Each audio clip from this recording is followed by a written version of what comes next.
Pilipinas, Deputy Speaker Gigi Agabao, sa aking mga dating kasamahan sa Kongreso, kay Gasator, kay Ma'am Lisa, kay Kapaeng, kay Teddy, sa mga miyembro, kasalukuyang miyembro ng Makabayan Coalition sa Kamara, de representante sa pamuna ni Ma'am Emmy, ni Ma'am Luz, ni Kaloy, ni Terry, ni Kapando, ni Tonji, sino ba nakalimutan? At ang ating sunod na magiging senador, alam niyo po, lahat na yata ng papuri binigay niyo sa kanya kanina eh. Matapang, magaling, matalino, palaban, ako magsasabi ng kakaiba, makisip.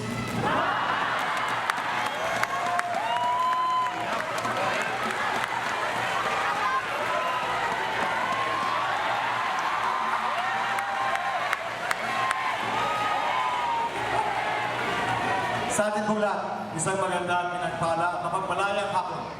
Sa mahabang panahon, nakasama ko ang Makabayan Coalition sa napakaraming isyu.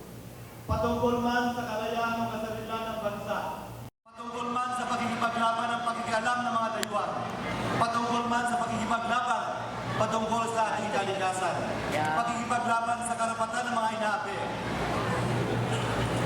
pagkikipaglaban ng karapatan ng kababaihan o LGBT, pagkikipaglaban kaugnay sa katiwalian, pagkikipaglaban kaugnay sa dayan, pagkikipaglaban para maibigay ang dapat at tamang benepisyo para sa mga manggagawa, magsasaka, mangingisda, super, at iba pang sektor na tila napabayaan na nakalimutan na ng ating pamahalaan.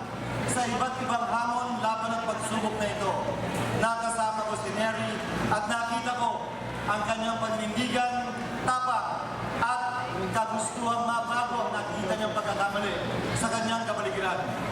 Sa mga pagkikipaglaban at pagkikibakang ito, napatunayan ko na may prinsipyo, dangal at tunay na kagustuhang mabago si Nelly sa ating bansa at sa nakikita niyang nangyayari sa ating mga kababayan.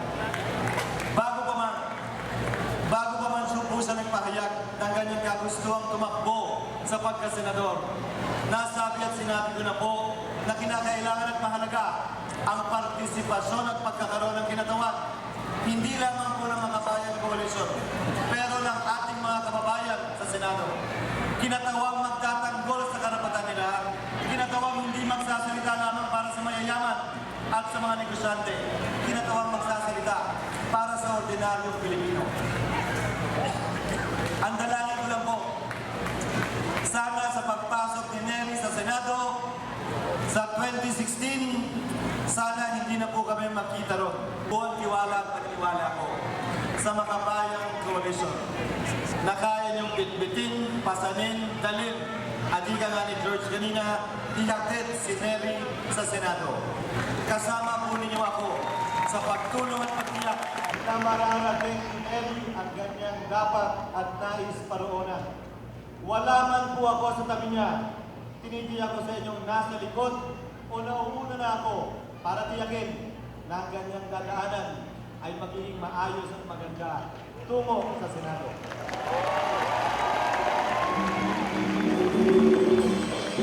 Kung wala man ako sa gilid, sa tabi, sa likod o nauna sa kanya, baka nalilate lang ako, hahapon din naman po ako.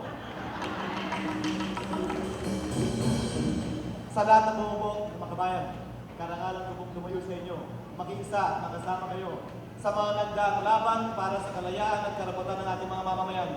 At nais ko rin pong makita at malaman sa mga susunod na araw, linggo at buwan na tayo muling magkakasama-sama sa mga panibagong hamon at pagsubok kaugnay sa pinaglalaban at bitihin natin na mailuklong si Congressman Neri sa Senado.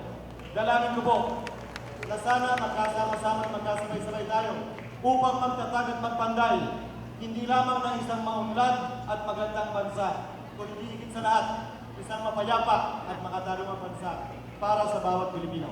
Sa muli, karangalan ko pong tumayo sa harap ninyo at maging bahagi ng inyong palatuntunan. Gusto kong magandang pinang parang hapon. Thank you.